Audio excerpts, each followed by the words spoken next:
I am Roberto Hernandez. I'm Darcie Hernandez. I was friends with her cousin on Facebook. We were commenting on the same string, and I think I added her or requested her. She denied me a couple times. I thought, who's this weirdo Facebook stalking me? But eventually, Who's this good-looking weirdo? I couldn't tell. You had a stupid profile picture that wasn't you.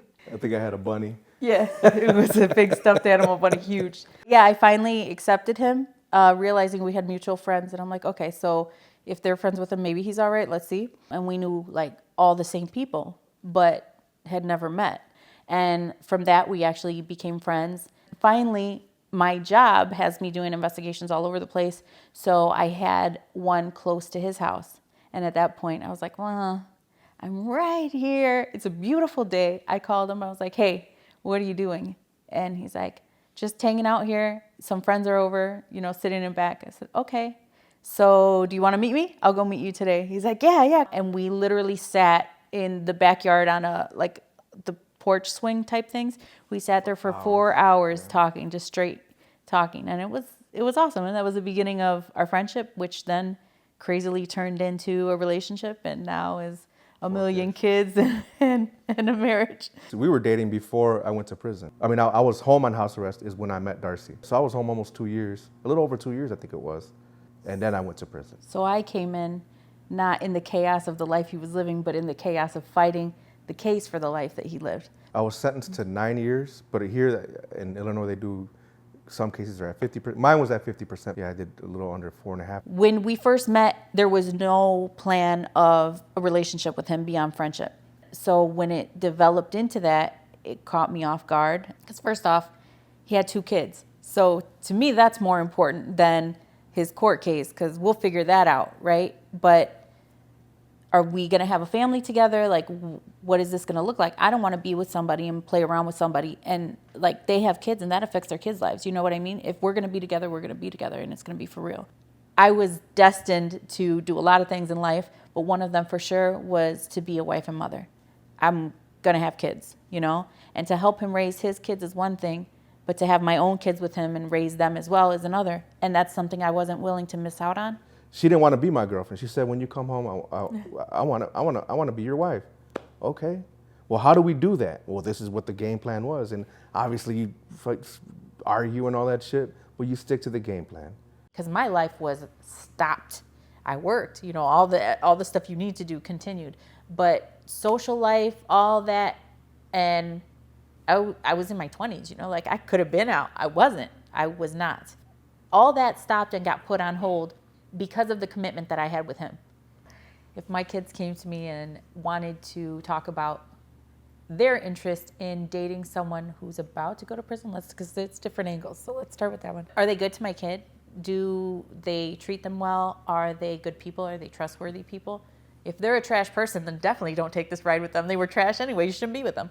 But if it's a good person, like, what's going on? Are they learning from this? Are they going to come out and be in the same position? Like, what are we looking at here? Now, my view on that changes significantly if they don't know the person. And I'm sorry to say it, but hell no, I don't think that they should start dating someone that they met while that someone was locked up. You don't know them. Like, you don't know them. Are you even seeing the genuine person here? Because they don't know you either. Like, how can you really, really get to know someone? I think you can continue to know someone if you already knew them before they got locked up. But I don't feel you can truly get to know someone while they're locked up on a romantic level. You really have to hope that your counterpart is genuine because you are putting so much out there for this relationship to work. And it's so much. It's time. It's your relationships socially. It's in some ways your career, your finances, everything. And that can be on both ends, because the one on the outside isn't the only one who is making those sacrifices.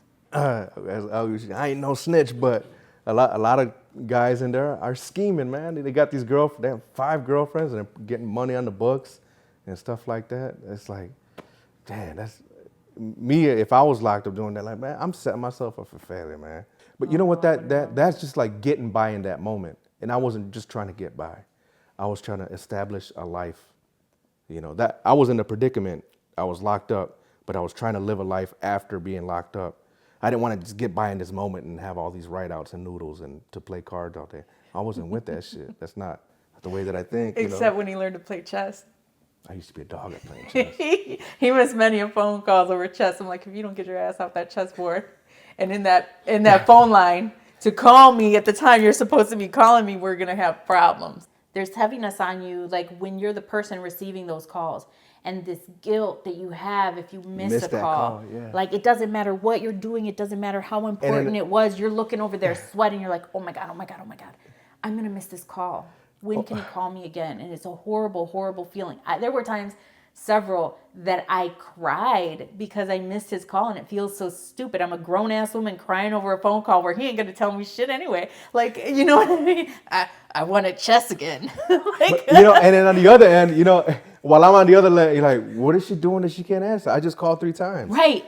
Why isn't she answering? She knows I call her every day, every Thursday at 8:45. Why isn't she answering? We have a routine, you know, like she's feeling bad and I'm over here like. And I had days that because I lived alone for a big chunk of that time. And there were days that I would sit here, weekends typically, because at work I talked all day, right? But on the weekends, when it was just me, there were times that I'd be sitting here and I'd go, whoop, just to make sure I still spoke, just to make sure my voice still worked, because I ain't talking to nobody. I'm not doing shit. I'm not going out. Nothing but that phone. I'm always making sure that I hear that phone ring, because that's him. And everybody in my life knew. When I answered a call from Robert, the rest of the world was going to stop. That was it. And I told him, as much as I love you, you might have been in the middle of like a serious moment. I'm sorry. He's calling in 30 minutes when the person you are talking to, and it's about to, I can't even remember how she says it, but I remember her voice when she's telling you that your call is going to end. Securus. But when she starts talking and you're like, blah, blah, blah, blah, like until that moment happens and that cuts that chess off, game, baby. until that moment happens and that call is off, the only thing in my world that exists is him.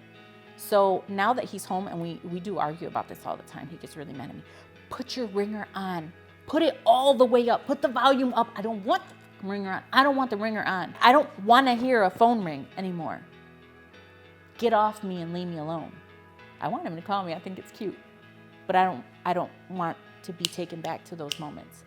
Institutionalism happens to everyone who is connected to the person who's incarcerated, not just them. I've been very much affected by the criminal justice system, by COs, by the rules and visits, by all of that. And even though all those things are done, the effects of them still sit with me. Anything that I was struggling with, I already struggled with. The only thing sitting and thinking about right now is it'll come in the future, and that's with our kids. Like, our kids are little kids right now. So it's not something that I have the answer for right now, but as they get older and they, you know, like kids talk about cops and robbers and stuff like that, and the good guys and the bad guys and going to jail and this and that. They're too little to have even like to comprehend and understand what happened with their dad before they were even alive. You know what I mean? And I'm not going to bring that to them right now.